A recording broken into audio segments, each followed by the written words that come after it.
तो श्यावर रामचंद्र जी की जय। देखिए भगवान प्रभु सर्वज्ञ प्रभु इस प्रकार कठिन तपस्या देख करके मनु की इस प्रकार हाड़ मांस शरीर को देख करके भगवान सर्वज्ञ श्री हरि राजा रानी की तपस्या से प्रसन्न होकर और अपना दास समझकर अपना दास जाना उनको। तब परम गंभीर और कृपा रूपी अमृत से बनी हुई आकाशवाणी हुई। जब भी इस प्रकार की कठिन तपस्या होती है, जैसे जैसे माता पार्वती ने की थी, उसी प्रकार जो इतनी कठिन तपस्या होती है उससे प्रभु प्रसन्न होते हैं और वर मांगने के लिए कहते हैं। तो मनु से आकाशवाणी में हुआ कि वर मांगो। मृतक जियावनी गिरा सुहाई और श्रवण रंध हुई उर जब आई और हृष्ट पुष्ट तन भय सुहाए मानव अभय भवन ते आए। उनका आकाशवाणी जैसी हुई वैसे ही उनका शरीर सुंदर हृष्ट पुष्ट हो गया, जैसे वो महल से अभी अभी आए हों।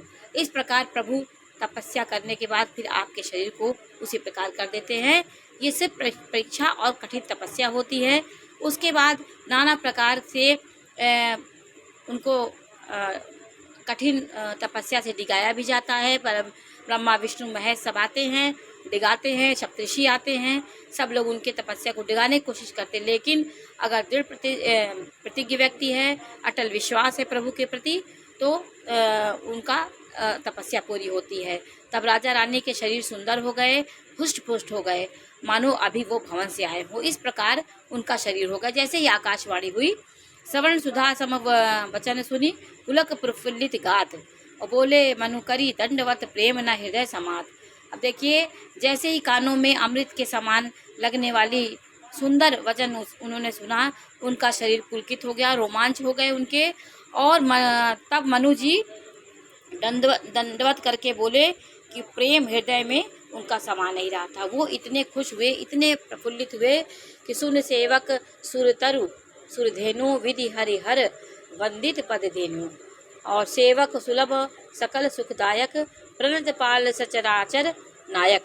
हे प्रभु सुनिए, आप सेवकों के लिए कल्प वृक्ष और कामधेनु है। आपकी चरण रज की रज ब्रह्मा विष्णु और शिव जी की भी वंदना करते हैं। आप सेवा करने में सुलभ हैं, सेवा कर तथा सब सुखों को देने वाले हैं। आप शरणागत के रक्षक और जड़ चेतन के स्वामी हैं, जो अनाथ हित पर नेहू। हे अनाथों का कल्याण करने वाले, यदि हम लोगों पर आप स्नेह है तो प्रसन्न होकर यह वर दीजिए कि आपका जो स्वरूप